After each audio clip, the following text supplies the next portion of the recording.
Hi friends, तर स्वागत आहे तुमचं माझ्या यूट्यूब चॅनलवरती। आज आपण बघणार आहोत खमंग खुसखुशीत असे आप्पे।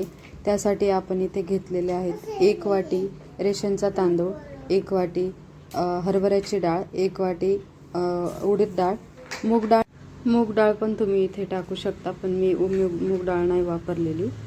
हे सगळं मिक्स करून ना आपल्याला 6-7 तास आपल्याला भिजत ठेवायचं आहे। हे सगळं मी दुपारीच भिजत घातलं होतं। त्यानंतर संध्याकाळी ना मी ह्याचं बॅटर बनवायला घेतलं। मिक्सरच्या जारमध्ये हे मिश्रण जे आहे ते आपल्याला टाकून घ्यायचं आहे आणि जास्त बारीक पण नाही आणि जास्त जाडसरही नाही, असं आपल्याला मिक्सरमध्ये फिरवून घ्यायचं आहे। कन्सिस्टन्सी जशी व्हिडिओमध्ये दाखवलेली आहे तशीच ठेवायची आहे आपल्याला, त्यामुळे बॅटर ना आपलं व्यवस्थित फ्लफी होऊन इथे बघू शकता तुम्ही बॅटर आपलं व्यवस्थित फर्मंट झालेलं आहे, त्यामुळे आपल्याला सोडासुद्धा वापरायची गरज पडलेली नाही इथे। मग आप्पे बनवायला घ्यायचे सकाळी। त्यामध्ये एक मोठा कट केलेला कांदा, टोमॅटो, हिरवी मिरची आणि कोथिंबीर आपल्याला टाकून घ्यायची आहे।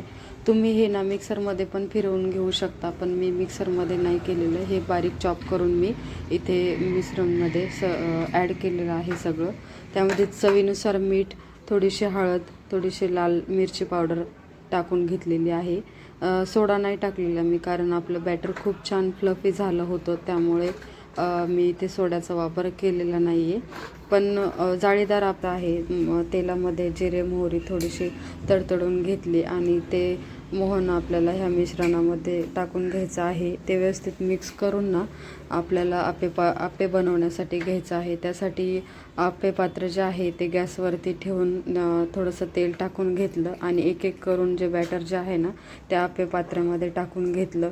एक बाजू आपल्याला बॅटर टाकून झाकून ठेवून वाफ येऊ द्यायची आहे व्यवस्थित। आणि बघू शकता आप्पे आपले कसे अलगद सुटून हे होत आहेत, अजिबात कुठे चिटकत नाही आहेत, काय नाही, व्यवस्थित आपलं बॅटर झालं होतं ना, त्यामुळे हे आप्पेही अगदी खमंग झालेले आहेत, खुसखुशीत पण झालेले आहेत आतून।